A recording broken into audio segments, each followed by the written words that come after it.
episode on the Waka Sofa. And today we have the chef of all chefs, Valedictorian, Tilewa.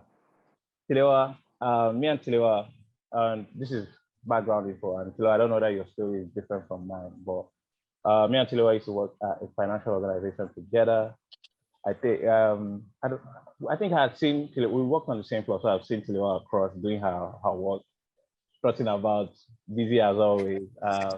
And Tilewa, if you don't mind me saying, Tilewa was an intern, and I think there was and this was the first ever time we had a game. Like I had seen Tilewa for a minute, like obviously she's on the floor, but the first time I think I had a conversation, if I'm correct. When was the first time we had a conversation? I don't think our first conversation was the LeBron conversation, but I don't remember our first. That was the first proper conversation, if you ask me. Yes, first proper. Okay, so it was maybe high greets, just how far, and Tilewa was nominated to be the face of the brand, and then she was thinking about, oh, should I do it? Should I not do it? And I was like, yo, if people think you're great enough to do it, then you might as well just do it. And and she became the face of the brand, like play, her face was everywhere. But let me know.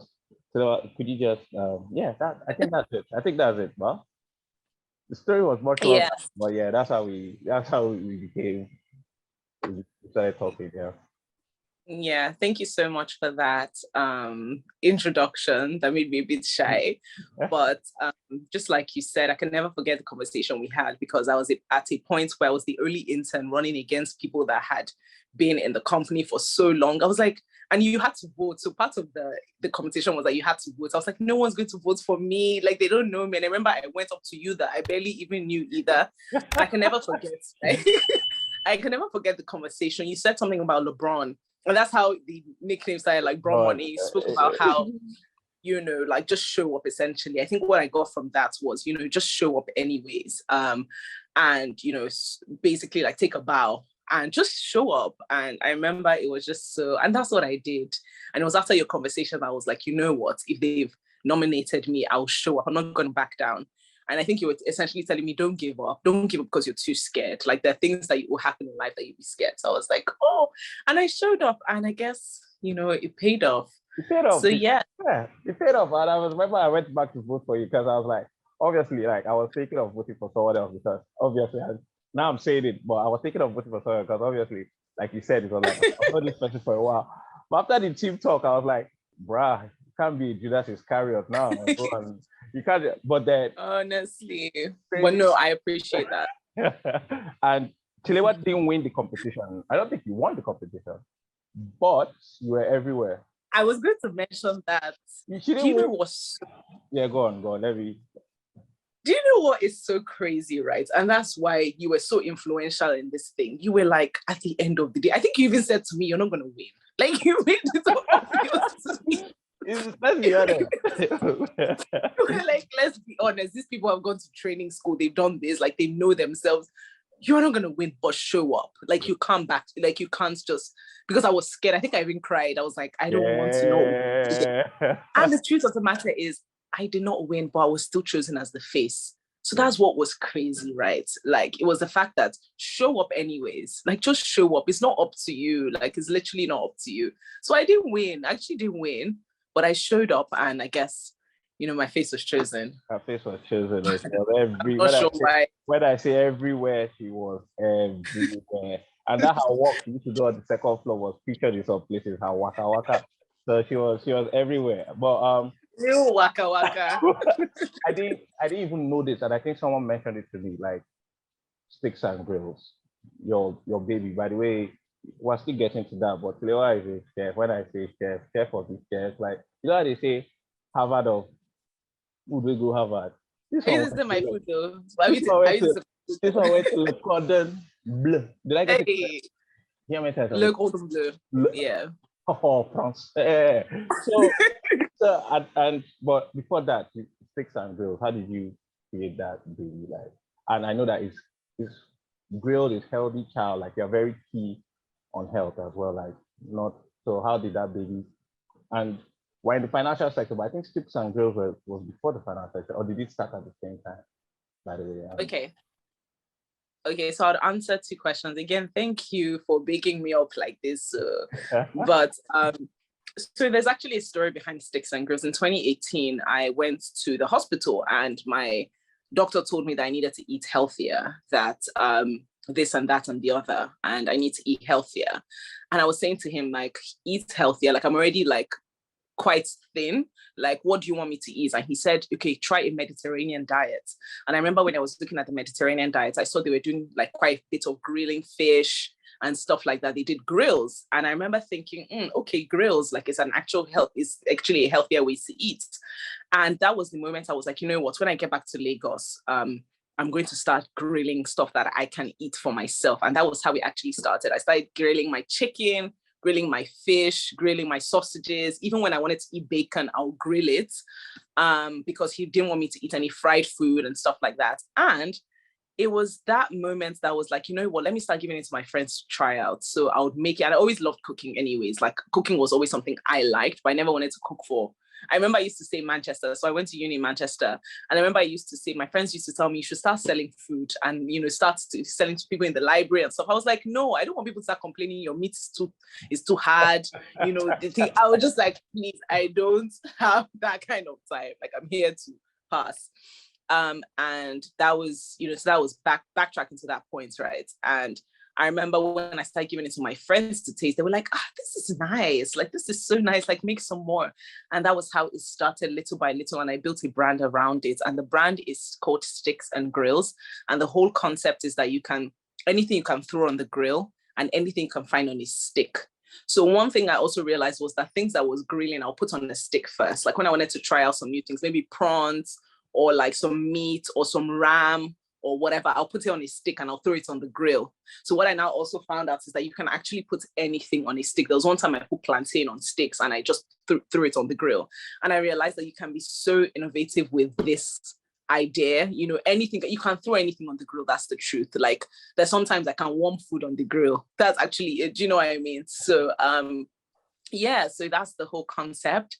It's actually meant to be a mobile food company. So we're not just fixated in one place. It's a dark kitchen model, being that there's no physical presence. So we move around. So from Lagos to London to France, we pop up at, but anyway, let me stop now. I feel like no. Please. You're not talking to us. You're not talking to us. And I never understood why the name was Sticks and Grills.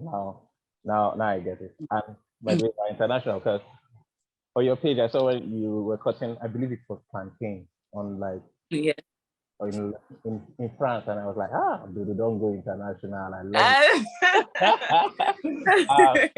And okay, so food. Now we know we've always loved food, and now when did it hit you that, yo, man, I'm going to go to France. I'm going to go to the big boy of culinary school to go and learn. Wait, I have it down. I wrote it down.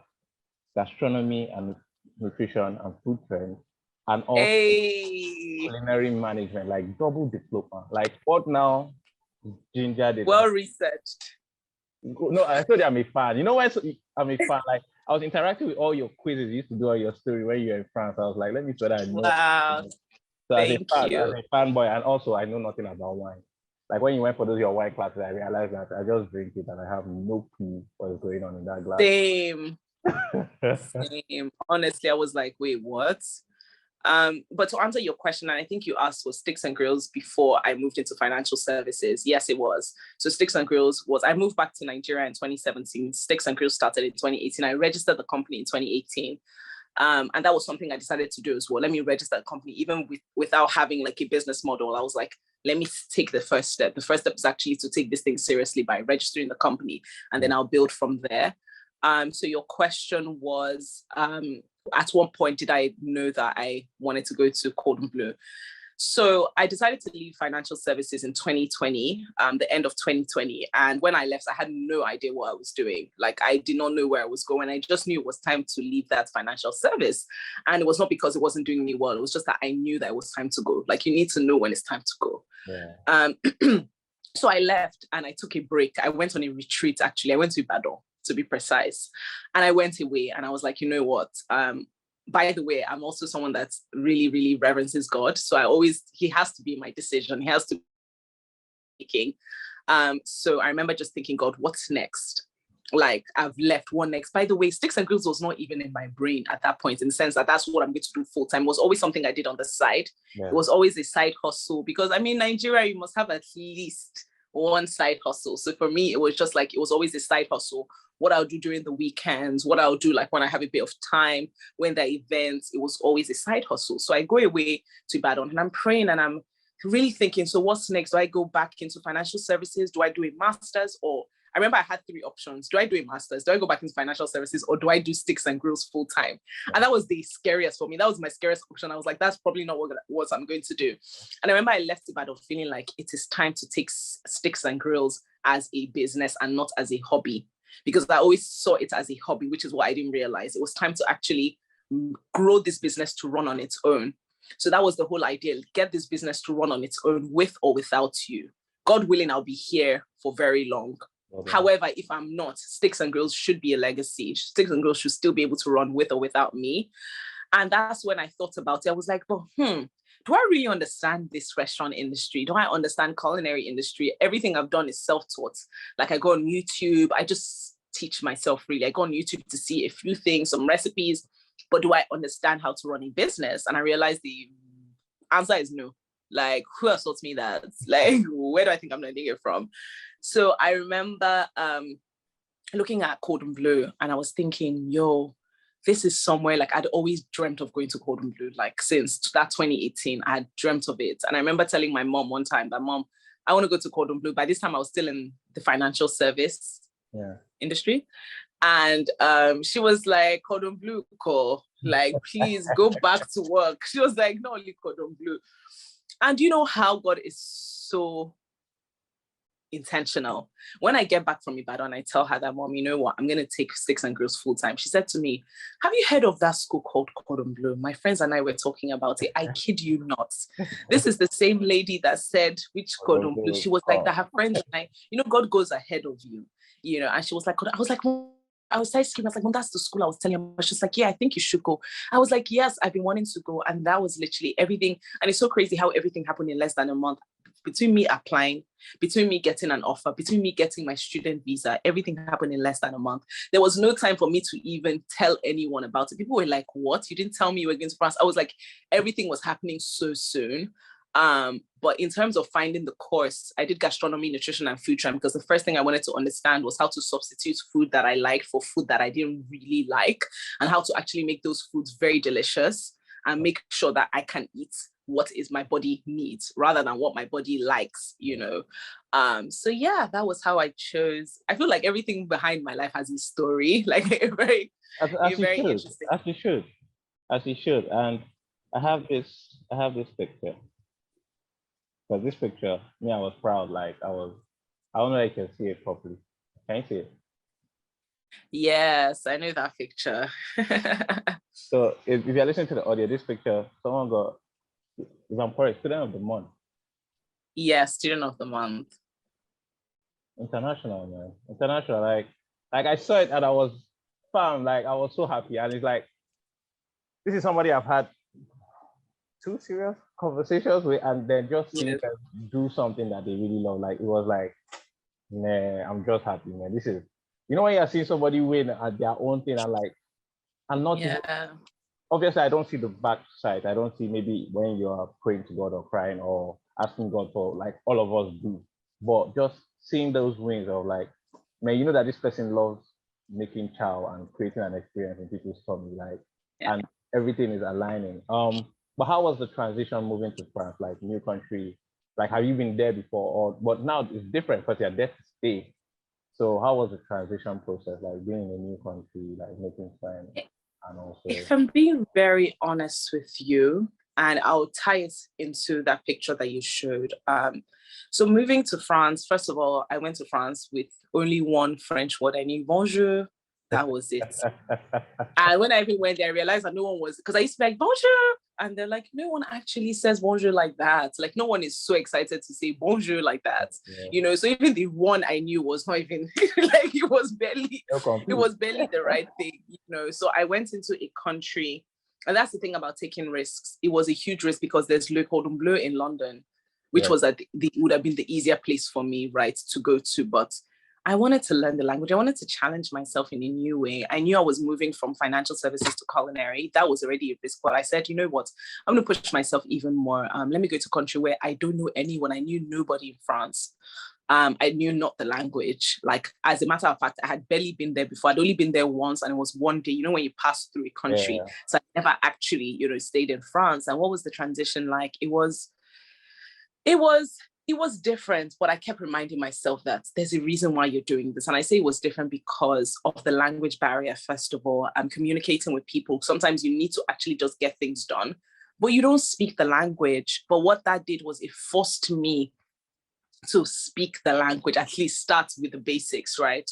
I absolutely loved it. If I would do it again, if I could do it again, I would definitely do it again in a heartbeat. Like, I would not think twice about it, because what it also showed me was that, man, I remember there was a friend I made. He didn't speak English. He only spoke French, and we got on so much. That's when I realized that, look, language is not really what connects people all the time. Like, there's actually a language that the heart understands. I know this sounds a bit cliche, but there's actually, the heart speaks a different language than the mouth, because we bonded. So I said we used to play Ludo, we'll play Monopoly. Do I understand? Do you get? We were not speaking the same language, because there's some things you need to speak, but I understood what he was saying, and I realized that, there's more to just like speaking the same language, honestly. But yeah, it was really different. It was challenging, and even in school as well. I came into a school where people already had been chefs, or they had like at least first level understanding of like culinary. Maybe they had done an internship, or they studied hospitality, or they had worked in their dad's like kitchen before. But me, I just came like amateur, like not knowing anything, right? So I felt like I kept having to prove myself.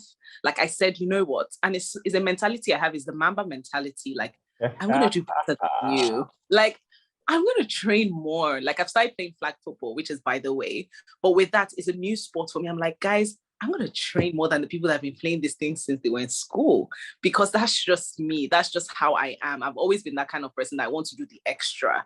It's that extra. It was that extra that got me Students of the Month. I got Students of the Month in May. I started school in April. There had been people that had been there for 2 years, because there's a whole, like, you can do 3-year courses. That's a month. That's a month. That was the crazy thing. That was actually the crazy thing.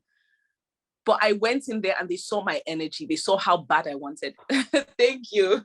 But the truth of the matter is, we need to ask ourselves, how bad do you want something? I said to myself, guys, you guys, maybe you did this because, I dropped everything. I left my family. I left my financial service that, I was the face of. I left everything behind. This Cordon Bleu better work for me. Like, it has to work. Like, there's no, like, it has to work. It has to work. And that's how, I just saw that if you put your mind to something, if you do more than that, I'll be in class. Everyone has gone home. I'm in class doing my knife techniques. I'm checking my knife techniques. And the truth of the matter is, doing things like that, you need to remember that people are going to be like, oh, you're so extra, like overdoing. I remember people used to tell me that when I was working at the bank, they used to be like, is it your father's bank? Extra mile that will get you to where everybody's own is different. If you're not that kind of person that wants that kind, then it's okay. But I've always wanted to at least challenge myself to doing better, to be able to do more, And I grew up not being good at most things I did, and that was because I never actually put in effort. So when I saw that you can put in effort and get results, I hacked. That was the hack. I was like, we died there. That's what I like to say.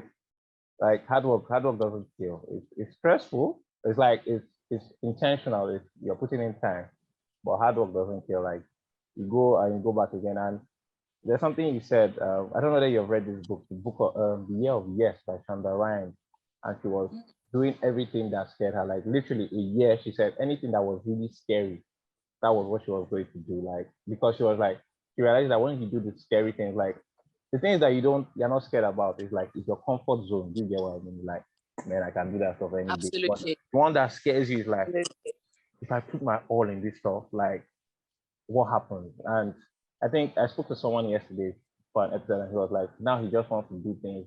And I said, and he said, because what happens? He just wants to see what happens. Like, if I give my all to something, what will be the result. And now, Absolutely. what does it take to become a valedictorian? Wow, that's a good question. So how your valid is called something called major promotion. Okay. So like promotion, Double like promotion. not quite, the literal translation is not, but it's major de promotion or something. And what it means is you're just the best in your class. Not just, but that's what it means, right?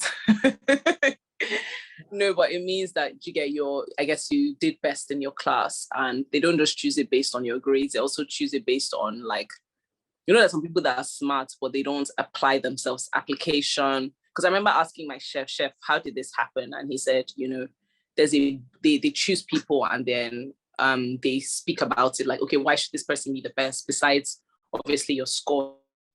So that's, I think, what my understanding is. You're basically the best in your class. And Thank God, it's God. It's God. It's all no, see, it's all God. But like, let's give you your flowers. And last two questions, because this is all. Just like to. Yeah. What quote will you say you live by right now, if there's any quote, or what Bible verse will you say you live by or you hold that this chapter of my life, this is it right now?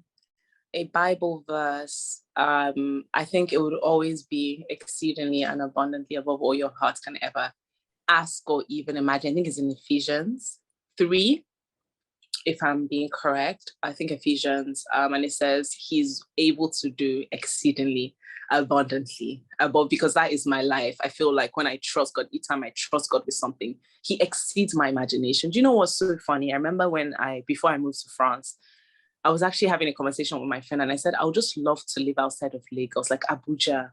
Like, I wish there was something that took me to Abuja. Like, I would just love to live in a different city. My mind was not even trying to think too far. I was like, the one that I know that can happen. Yeah. You know what I mean? And God is like, you're thinking national? Yeah, I'm thinking international. Like, I'm thinking, do you know what I mean? And it's so funny because my friend reminded me, she was like, you were asking God for Abuja, he gave you France. Wow. So I think that's definitely my favorite scripture that has really given me has been my anchor scripture. And also because each time I think something big is about to happen, I remind myself I have a bigger God, a God that is not even thinking what I'm thinking, and it just makes it even more exciting for me. Like, oh my God, like, you can wow me. It says beyond what you can even imagine. Your imagination hasn't even gotten there yet. So that's definitely that for me. And, going back to what you said as well about one thing that helped me do sticks and grills, to think of doing sticks and grills full time. And I feel like God used that as a facade to get me into France, because he needed me to say, I would do sticks and grills full time first. And it was in doing sticks and grills full time that the door of Cordon Bleu opened to me, right? But even in doing that sticks and grills full time, it was the scariest option, because I'm doing this thing full time. Like, I've never even done it up to 60%. I'm now doing it 100%. And my friend said to me, she said, sis, you have to do it afraid. Do it afraid. And I think that is another word. I guess anyone watching or listening, do it afraid. Should I say not fear afraid, but until you're not afraid, because you'll be afraid. Like, that's the truth. Sometimes it doesn't go. Like, imagine standing up and going into a different sector, going into a different country, or just even like we look at in the Bible as well, like Abraham, leave everything you have and go. Like, how won't you be afraid? You will be afraid. Like, where am I going to? Like, do I understand the language? Do I speak? Do I know anyone? Then no, but I'm just gonna have to do it. So. And now I'm happy to hear this. And last one, and God willing, as you said, sticks and grills will be here and will live longer with the name. But when it's all said and done, what do you like to be remembered for? It can be career-wise, it can be personality-wise, but when it's all said and done, what would you like to be remembered for? No pressure. You haven't thought about it. No, I'm going to try and answer it. So where I see myself is funny because the way my life has gone, I've tried not to hold on to anything too strongly, in the sense that it just being flexible, because anything can happen. I think I spoke to you that I'm in tech now, and I'm tech for food tech. So it's still creating products for the industry, the food and beverage industry, right? Especially focusing on the restaurants right now. And what that has helped me do is to have an understanding of restaurants in Nigeria. You know, I'm constantly speaking to a new restaurant or an old restaurant about the processes, kitchen processes, and all of that. So when it's all said and done, maybe Minister of Food and no, I'm not sure. I'm joking, please, please. No, but if that's God's will. If that's God's will. And as you said, sometimes we ask God for the job of water, He gives us the whole river. So do you know what I mean? You do know what I mean? It's so funny that you say that, because sometimes we're begging God for the crumbs and He's like, guys, I'm not even trying to give you the whole loaf. I'm trying to give you the bakery. But we're asking for just give me one small, and He's like, I'm not even just going to give you the loaf. You own the bakery and chains of bakeries. But when it's all said and done, back to your question, I think what I want to do is, I don't know what's going to be called. Maybe, I guess, a new sector would have opened up by then. But I want to be a food and beverage specialist. And when I say that, I mean from the tech side, from the kitchen side, from the consulting and advisory side, to the experience side, to the marketing side. I want to understand food and beverage, the food and beverage industry deeply, and be able to help people grow their restaurants, help people grow their beverage or their fast consumer, whatever it is in food and beverage industry. I want to be able to help people to grow it, to actually see it. I want you to mark your 10th year anniversary. I want you to mark your 20-year anniversary. I want you to pop up and open up in different countries, different parts of the world. I want you to see that God can do exceeding and abundantly. I want you to think something and see it go beyond what you can ever imagine. I want that scripture in my life to actually actualize in other people's lives. And I want to watch that happen by the grace of God. So, amen to that. Thank you very much, and this is it, man. I thank you. Like your life is inspiring, your faith is inspiring, and just seeing your growth is just so beautiful. Like, and I can imagine people that have front seat to your life, how excited they are for you, because us we did middle roll a little bit, and seeing it so beautiful. I just wanted to just share your story and hopefully inspire somebody else to be brave. So thank you very much. Thank you so much for having me. It's a privilege to be here. I'm rooting for you as well. I'm rooting. Thank you for having me. I enjoyed this conversation. Hopefully we'll have more conversation in the future. Amen. Plenty love, my sister. Plenty love. Thank you. All righty. Have a good day. Bye. Bye.